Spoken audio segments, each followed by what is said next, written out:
Welcome back to Mr. Hunter's book readings. This is The People of Sparks, Chapter 4, The Doctor's House. The sky had turned a deep blue now, almost black.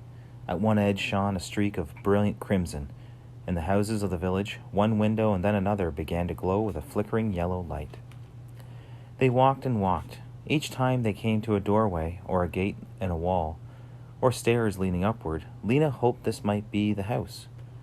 Back in Ember, where she'd had the job of messenger, she'd been a tireless runner. Running was her greatest joy. Tonight was hard just to walk. She was so tired, her feet felt like bricks.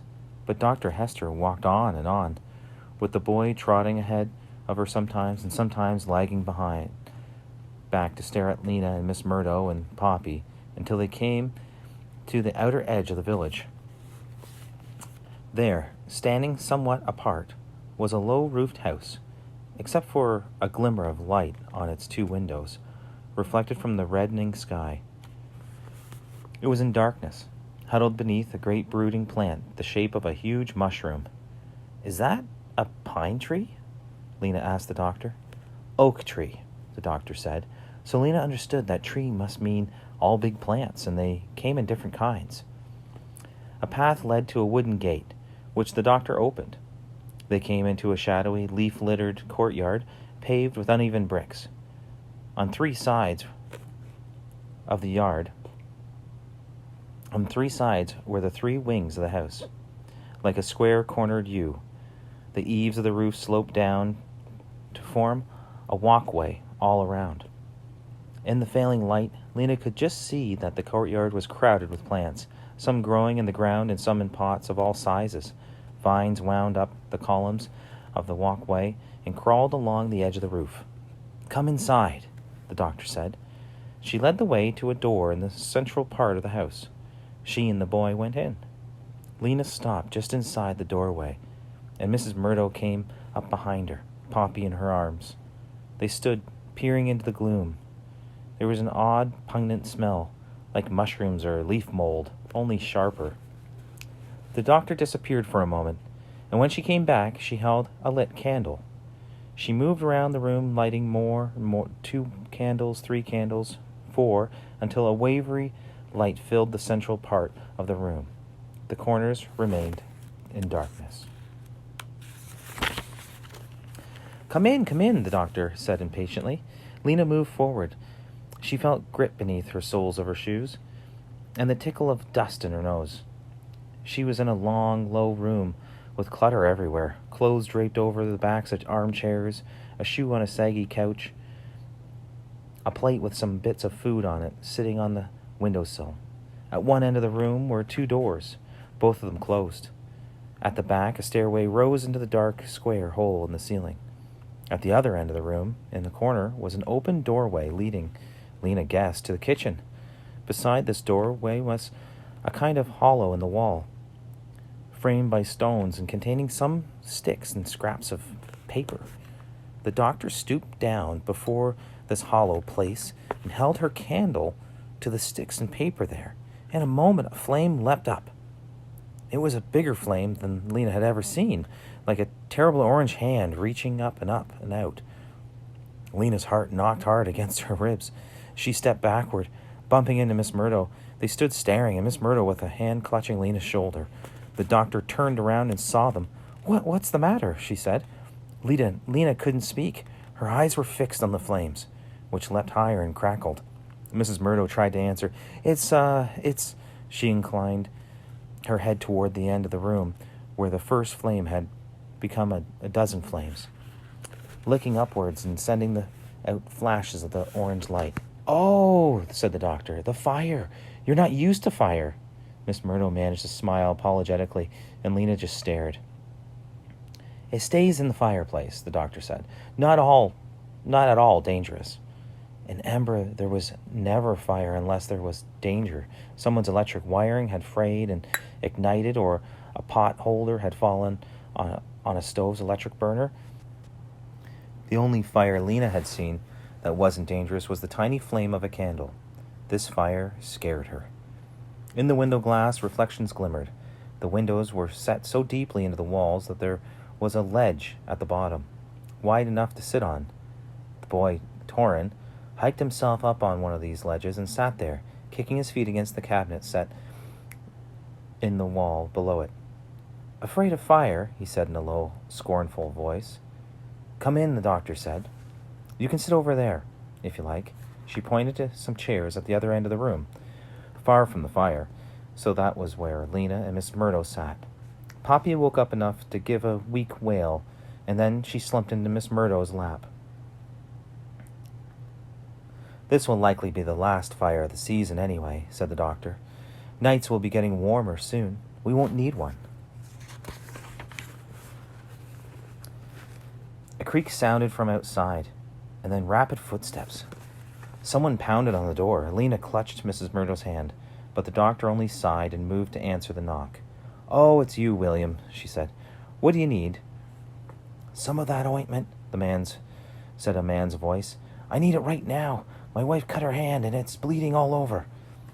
Come in, I'll get it," the doctor said, and she went into another room and rummaged around while the man stood shyly just inside the door, looking out of the corners of his eyes at Lena and Miss Murdo. The doctor brought him a jar of the ointment, and he went away.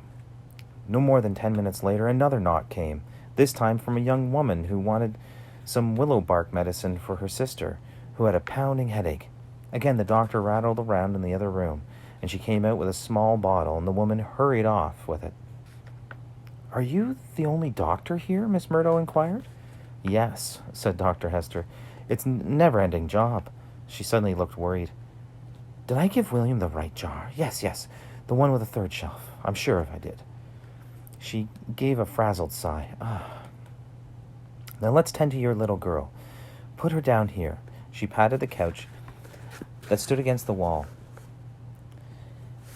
"Wrap her in this." She retrieved a knitted blanket that had fallen on the floor, gave it a shake, and handed it to Mrs. Murdo. "I'll give her a swallow of medicine." Poppy accepted 2 spoonfuls of medicine. It was something reddish that Dr. Hester poured from a jar and spit out the third, whimpering. Lena's heart ached to see Poppy so sick. Most of the time, Poppy was a ball of energy, so quick and curious, you never knew what she'd do next. She might chew up a valuable document, for instance, or trot off on an exploration of her own at exactly the wrong moment. Now she was limp and pale, like a little sprout that hadn't been watered. Mrs. Murdo laid her on the bed. Lena sat by her and stroked her hair, and quite soon she went to sleep. The doctor disappeared into the kitchen, and Torin climbed the stairs and vanished into the room above. All at once, Lena was overcome with tiredness. The disorderly house and the unfriendly boy, the fire, all of it was strange and disturbing, and Poppy was terribly sick, which worried Lena so much that she felt a little sick herself. She sat down Miss Murdo and laid her head on Miss Murdo's lap. She was vaguely aware of the clattering and chopping noises coming from the kitchen, and then she dozed off into a confusing dream of lights and shadow. "Dinner!" shouted Torin, and Lena bolted upright. He laughed. "Have you heard of food?" he said. "Have you heard of eating?"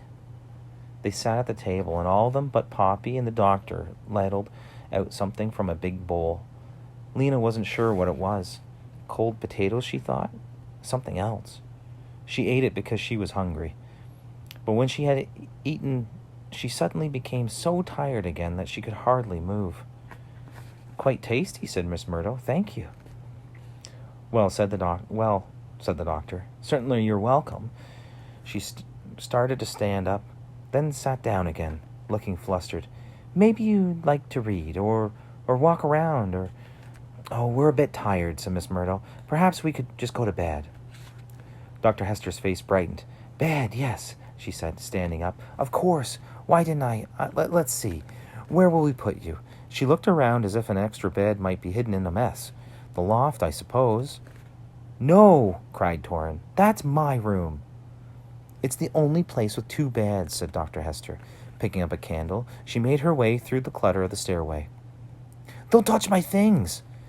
"And Caspar's things!" cried Torin. "Don't be silly," said Dr. Hester, starting up the stairs. "But where will I sleep?"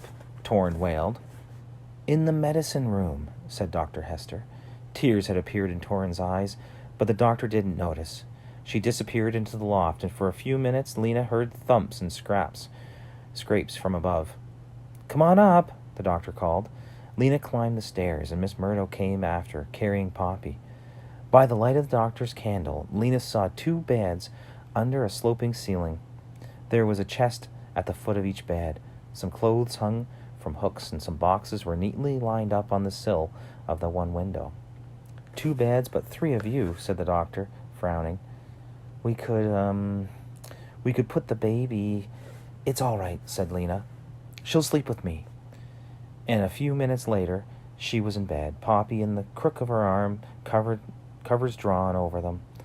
Good night, Miss Murdo, said from the other bed, and the candle was blown out, and the room went dark. But not as dark as the rooms in Ember at night.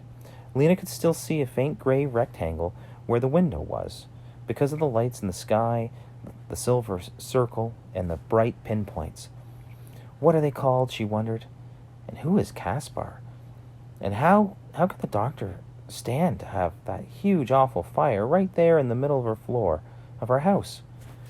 Everything here was the opposite of Ember. Ember was dark and cold. This place was bright and hot. Ember was orderly. This place was disorderly. In Ember, everything was familiar to her. Here, everything was strange. Will I learn to like it here? She wondered. Will I ever feel at home? She held Poppy tight against her and listened to her snuffly breathing for a long time before she fell asleep. That's the end of chapter 4.